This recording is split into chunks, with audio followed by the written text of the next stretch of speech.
पहले उसे मारेंगे, जहर देंगे, गर्दन काटेंगे, फिर समाधि पर पुष्प चढ़ाएंगे, मंदिर बनाएंगे, आरती उतारेंगे।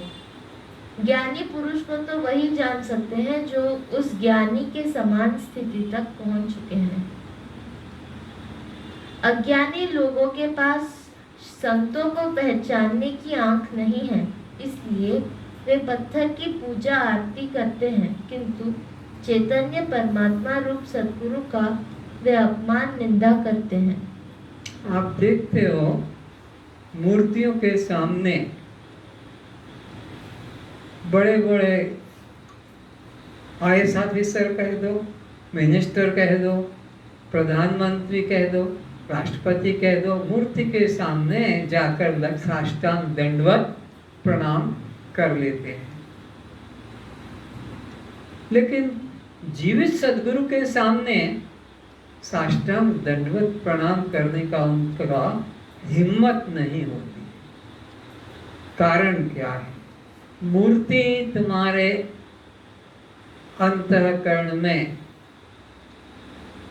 कोई परिवर्तन नहीं कर सकती। तुम जैसे हो वैसे ही रहोगे, किंतु चैतन्य के आगे तुम जाओगे तो वो तुम्हारे अंदर के विकारों को हटाएगा।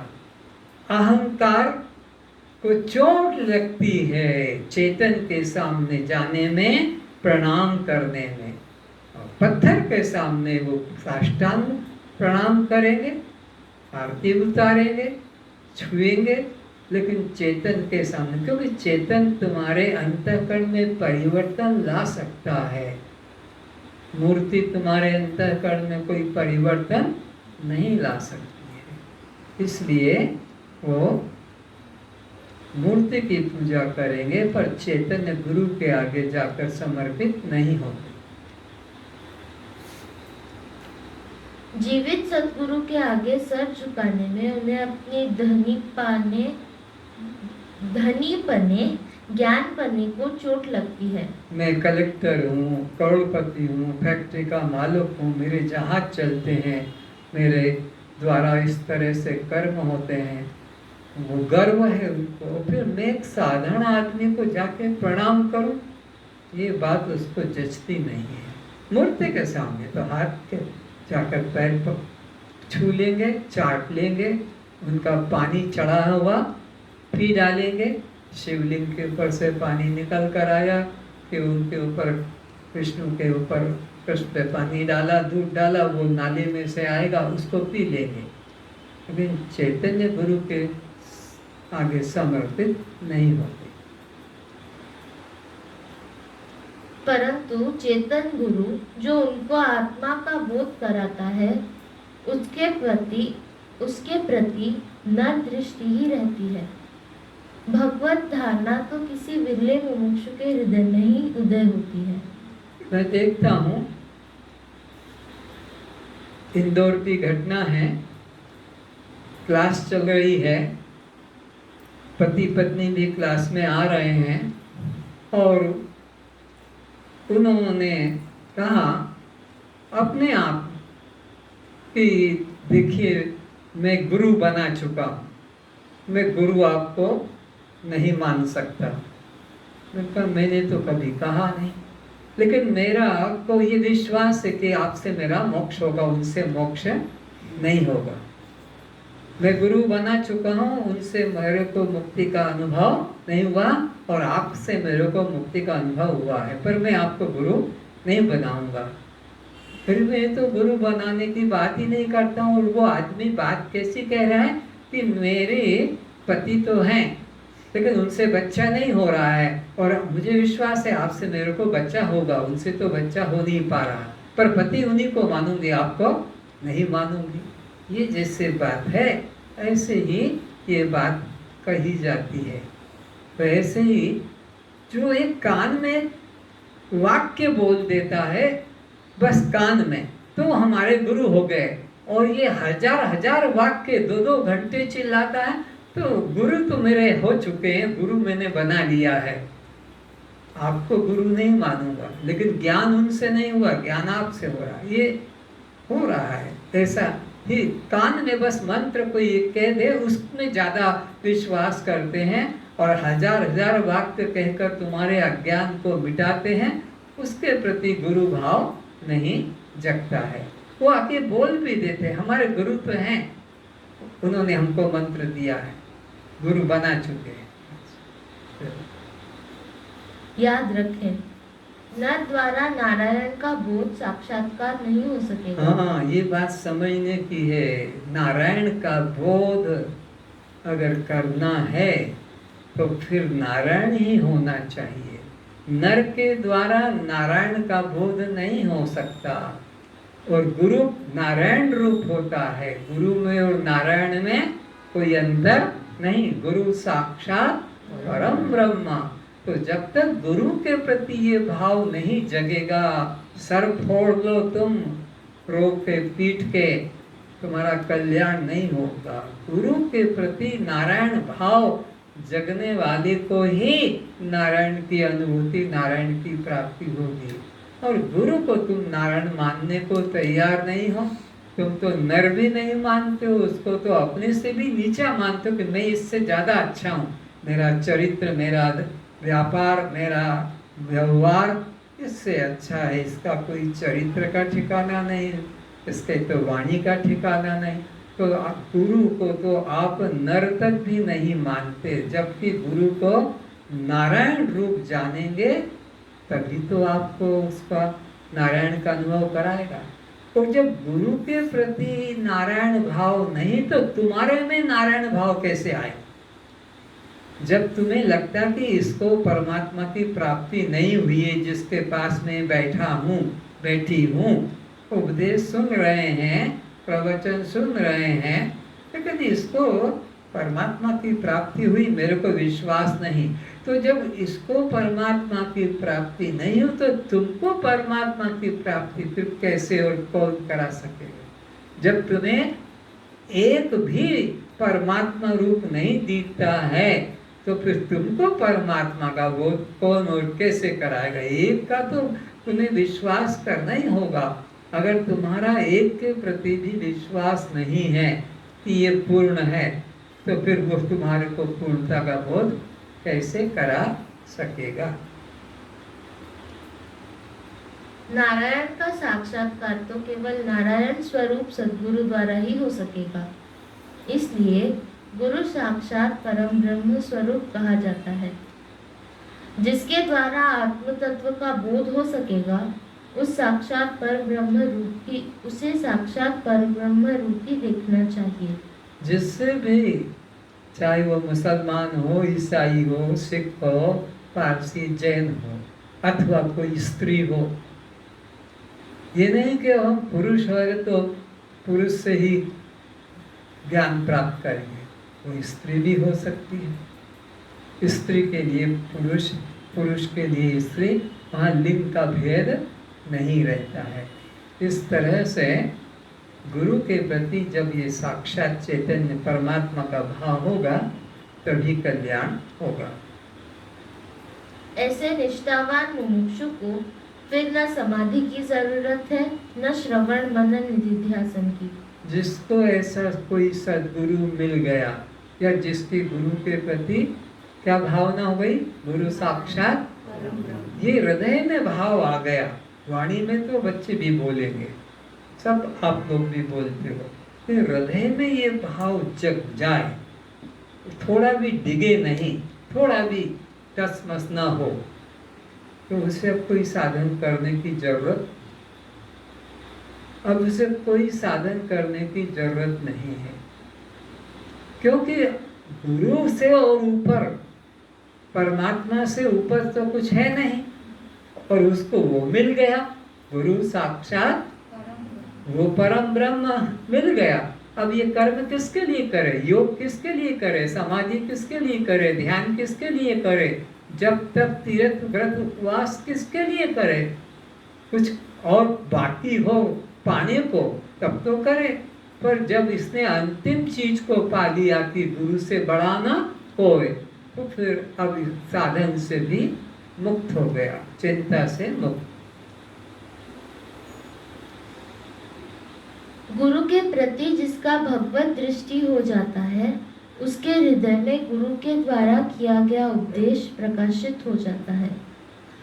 फिर वह कभी भी अपने आत्मनिष्ठा से किसी भी परिस्थिति में विचलित नहीं होता है। गुरु साक्षात परम ब्रह्म, और इधर कहाँ पे श्रद्धावान लभते ज्ञानम। जो गुरु के प्रति जिसके मन में ऐसी श्रद्धा हो गई वो तो मुक्त हो गया। अब उसके लिए कुछ करना बाकी नहीं रहा, बल्कि ये मंजिल पर पहुंच गया। क्योंकि अगर मार्ग सही है और उस सही मार्ग पर तुम चल पड़े तो तुम मंजिल पर ही पहुंच गए, क्योंकि ये मार्ग वहीं जाकर रुकेगा।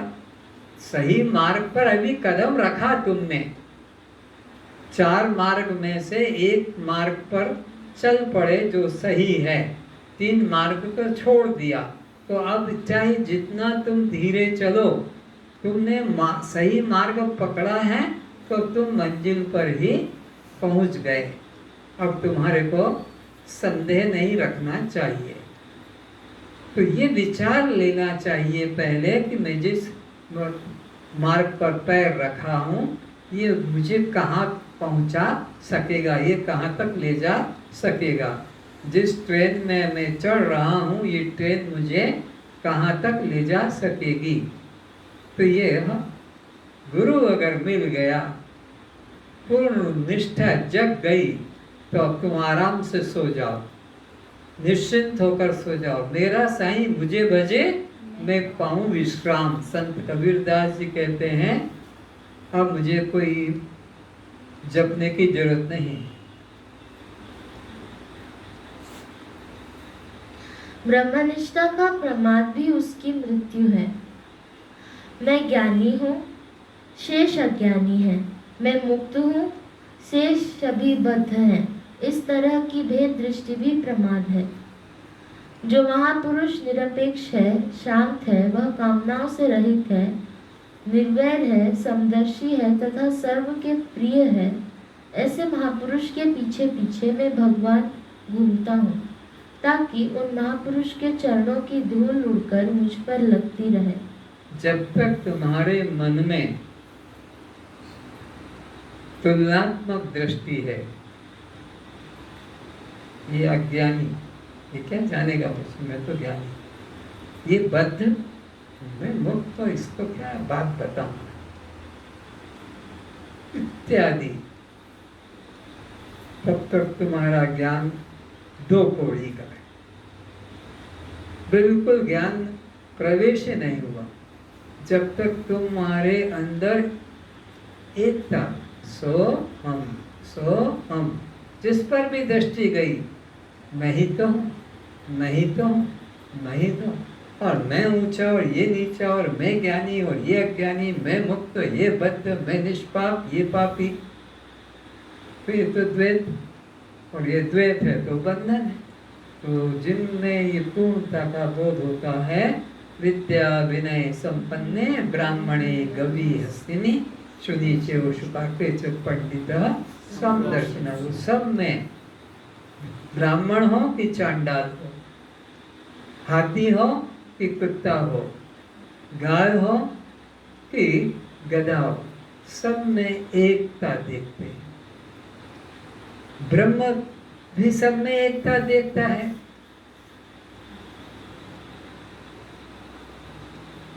समोहम सर्वभूतेषु, सब भूतों में समान दृष्टि रखता है।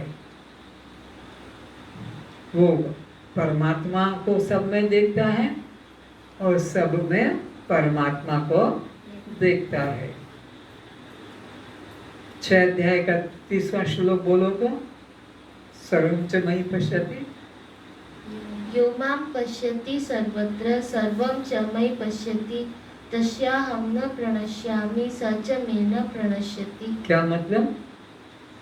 जो मुझ आत्मा को सब में देखता है और सबको मुझ आत्मा में देखता है, वह मेरे लिए अदृश्य नहीं है कि मैं उसके लिए अदृश्य न नहीं। मुझसे वो छुपा है न मैं उससे छुपा हूँ। तो उसकी दृष्टि में ब्रह्म ही एक होता है। संसारी लोगों ने तो साधु संत की पहचान के लक्षण अपनी दृष्टि के अनुसार बना रखे हैं। मूर्ख लोग क्या सोचेंगे, ये जो 6 फीट ऊंचा है ये सच में होगा, इसके हाथ तो घुटने से नीचे तक जा रहे हैं, अरे इसका तो आंखें ऐसी बड़ी बड़ी है, तो इसके जो है चाल ऐसी है। इस प्रकार की बातों को लेकर उसको संत महात्मा कह देते हैं। पर ये बाहर के लक्षण की नाखून लंबे हैं, कि उसकी अंगुलियां लंबी है, कि हाथ लंबे हैं, कि सर चौड़ा है इत्यादि, ये सब लक्षण नहीं है। जैसे नग्न रहता हो, दूध या फल खाता हो, केवल जल या पवन पर जीवन चलाता हो, स्त्री को न देखता हो, स्वर्ण तथा मुद्रा का स्पर्श न करता हो, कम सोता हो, स्वपाकी हो, किसी के हाथ का बना छुआ भोजन न खाता हो, एक पैर पर खड़ा हो, दूध पीकर रहता हो, धूप सहता हो, सर्दी गर्मी वर्षा में खुले आकाश में रहता हो, पैदल यात्रा करता हो, धूनी रमता हो, या कुछ चमत्कार करना जादुई विद्या जानता हो, आकाश की तरफ हाथ करके शून्य आकाश के सामने के समान प्रकट हो जाता हो, झूठा उठाकर खा लेता हो, शरीर पर टाट गुदड़ी लपेटे हो, दाढ़ी मूछ जटा बढ़ाए हो, वस्त्र रंगीन हो, दंड धारण किए हो, जल या मिट्टी में छिपकर बैठा हो, शरीर में छोटा या बहुत भारी शरीर को छोटा या बहुत भारी कर सके, ऐसी सिद्धियां होती हैं।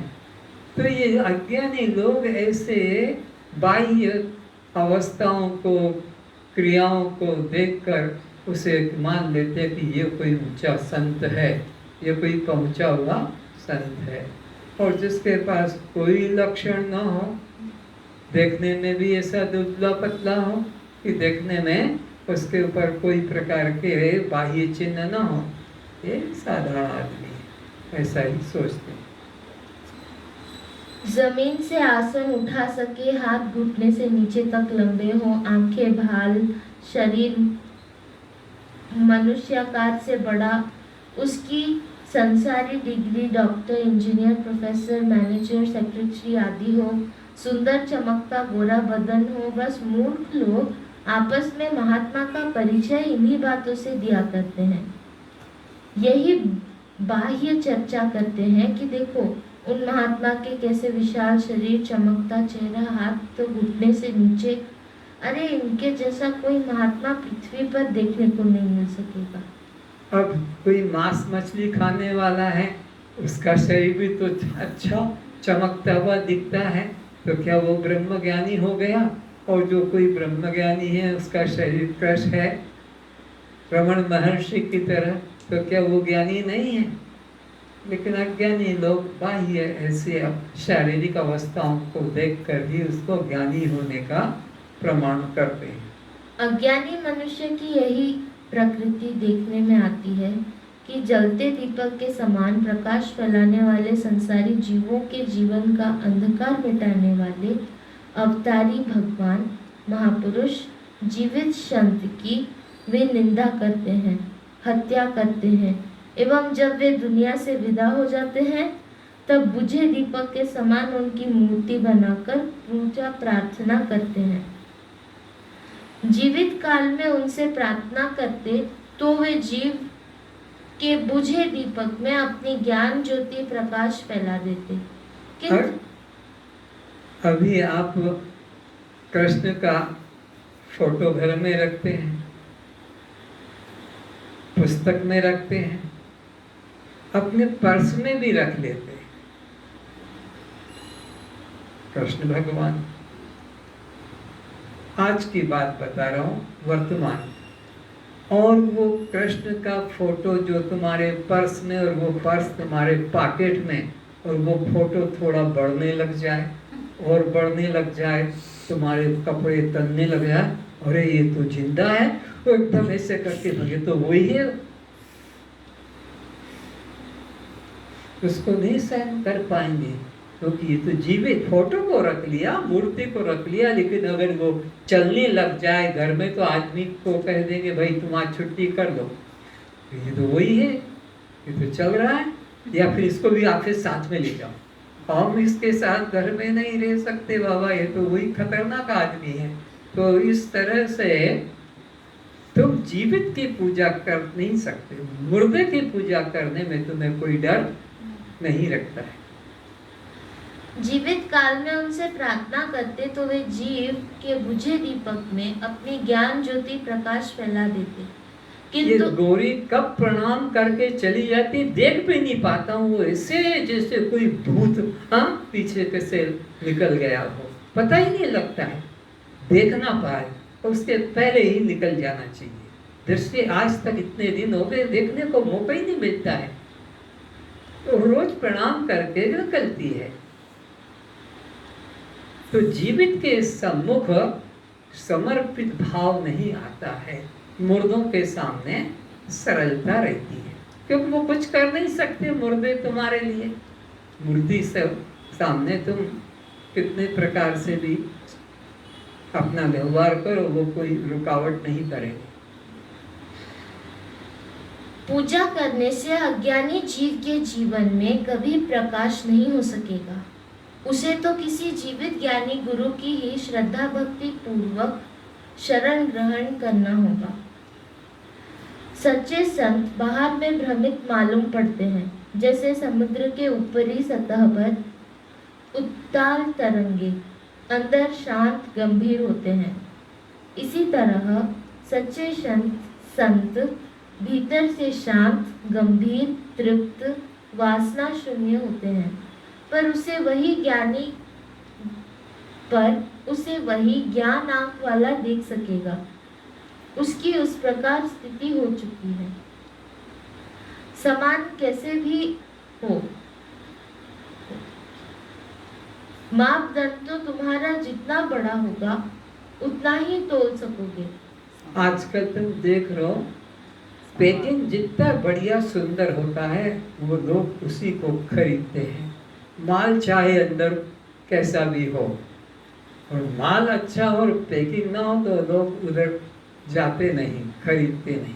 तो ये चमक दमक देखने वाली है दुनिया, ये सार वस्तु को देखती नहीं। देखने का चश्मा तो तुम्हारा है, जिस रंग का होगा उसी रंग के चश्मे से तुम उसे कामी क्रोधी लोभी रूप पहचान सकोगे।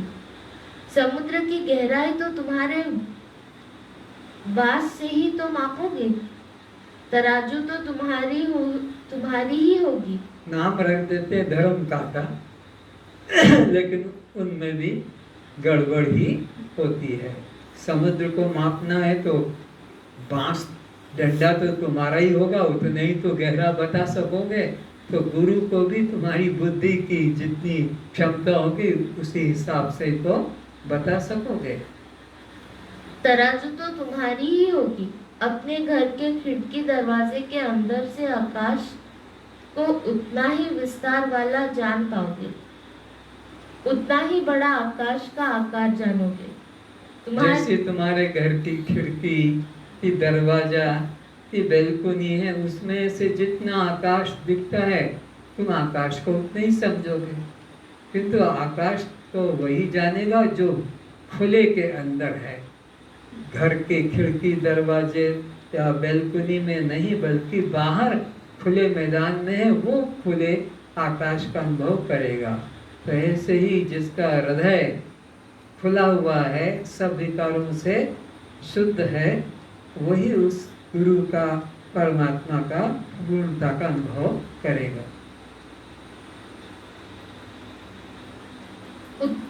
तुम्हारी बुद्धि तो संप्रदाय में बंधी है, वह धर्म काटा नहीं है जो सत्य को पूरा का पूरा तोल सके, देख सके। कुएं का मेंढक समुद्र की कल्पना सरोवर जितनी भी नहीं कर सकेगा। तुम उतनी बात को स्वीकार करते हो किसी प्रवचनकर्ता के पास से जितनी बातें तुम्हारे धर्म से मिलती है। हाँ ये बात ठीक है, हमारे गीता में लिखा, हमारे ऊपर पुराण में लिखा, हमारे भाई भी में हमारे जैन शास्त्र में भी लिखा, वहीं पर बोलते जाएंगे। ये तो हमारे ग्रंथ साहब में भी है यही बात। और बाकी बातें वो नहीं मानेंगे, उतनी बात सुनते हैं जितनी कि वो पहले से अपने धर्म में सुने बैठे, क्योंकि उसका रात दिन का जीवन का अनुभव है। कुएं में पैदा हुआ, कुएं में ही जन्म लेकर सारे जीवन रहता है, उसी में यात्रा करता है, उसी में मर जाता है। तो मेंढक को समुद्र की गहराई, लंबाई, चौड़ाई अपने जन्म स्थान रहने वाले कुएं के आकार से बड़ा होगा, वह कभी कल्पना भी नहीं कर सकता। 5 चंदे हाथी को सभी अपने मापदंड से बताते हैं। सब अपने को सही, दूसरे को गलत कहते हैं। हाथी का सही रूप तो आंख वाला ही जान सकेगा। इसी प्रकार परमात्मा के साकार रूप संत को कोई श्रद्धालु ज्ञान की आंख वाला ही पहचान सकता है। इसीलिए रामायण में कहा है,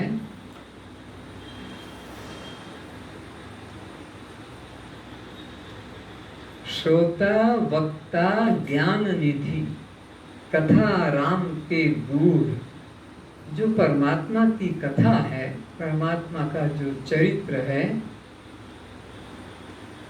वो कौन जानेगा? श्रोता वक्ता ज्ञान निधि, ज्ञान के भंडार हो दोनों, श्रोता भी और वक्ता भी। किमी समझे ये जीव जड़, कली मल ग्रसित विमूढ़। ये जड़ जीव जिनको कि सत असत का, नित्य नित्य का पता नहीं, किमी समझे, ये कैसे समझेंगे?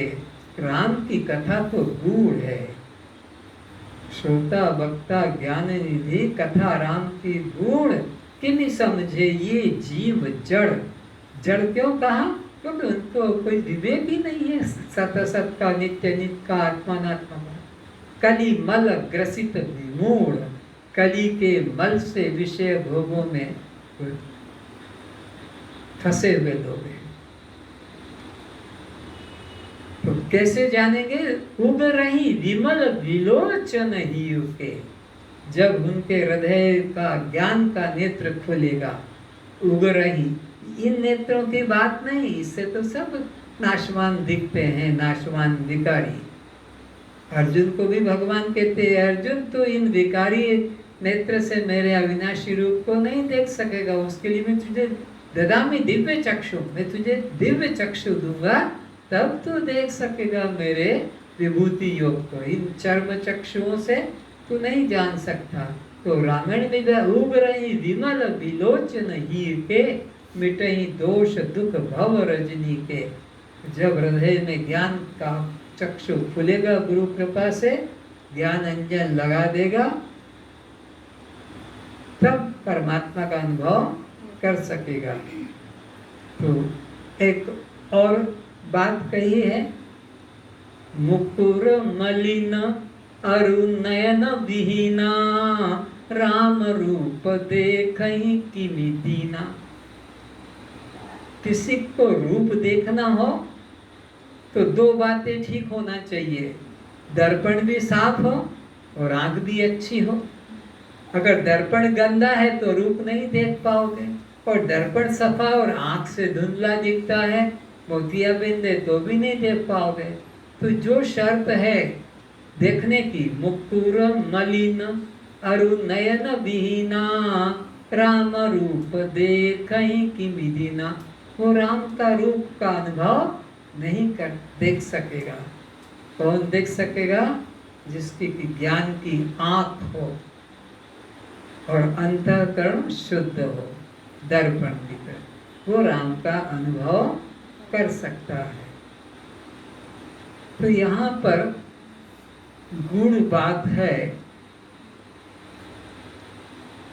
बहुत बहुत समय के बाद समझ में आया कि ये दृष्टांत क्यों दिया, मुकुर मलिन अरु नयन विहीना।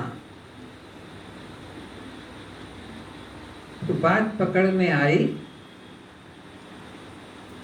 बेटा बाप के पास बैठा है और बाप कहता है देखो बेटा, वो अपना शेविंग कर रहा था तो जाते देख तो कोई बाहर आया तो कहा पिताजी दर्पण तो दो। अरे बाहर देख के आना कौन आया। तो दर्पण तो आपके हाथ में, मैं देखूं कैसे। अरे पागल, दूसरे को देखने के लिए दर्पण की जरूरत नहीं है, आंख की जरूरत, अपने देखने के लिए दर्पण की जरूरत है। तो यहाँ स्पष्ट हो गया कि राम कोई दूसरी चीज नहीं है, राम स्व है। तभी तो दोनों बता कि मुकुर भी, दर्पण भी ठीक हो और आंख भी ठीक हो। दूसरों को देखने के लिए तो आंख की जरूरत है, दर्पण की जरूरत। तो राम आत्मा है, राम आत्मा है। इसीलिए कहा कि सन्मुख हो जीव जग मोहि, जन्म कोटि अघनाशहु तब ही। जब जीव मेरे सम्मुख होता है कोटि जन्मों का पाप नष्ट हो जाता है। तो राम का मतलब कोई अन्य व्यक्ति नहीं। अन्य व्यक्ति होगा तो उसके लिए आंख ही पर्याप्त होती, फिर ये दर्पण को देखने की बात ही नहीं आती। तो दर्पण भी चाहिए और आंख भी चाहिए। तो ये दर्पण अपने लिए होता है, दूसरे के लिए आंख ही पर्याप्त होती है। तो राम तत्व, ब्रह्म तत्व ये दूसरा नहीं, अपना आप है। आज बस इतना ही। सर्वेषां शांतिर्भवतु, सर्वेषां मंगलं भवतु, सर्वेषां स्वस्तिर्भवतु, सर्वेषां पूर्णं भवतु। सबका मंगल हो, सबका मंगल हो,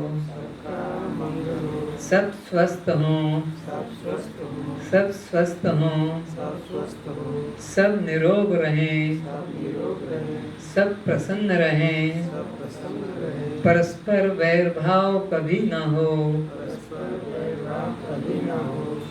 ओम शांति शांति शांति।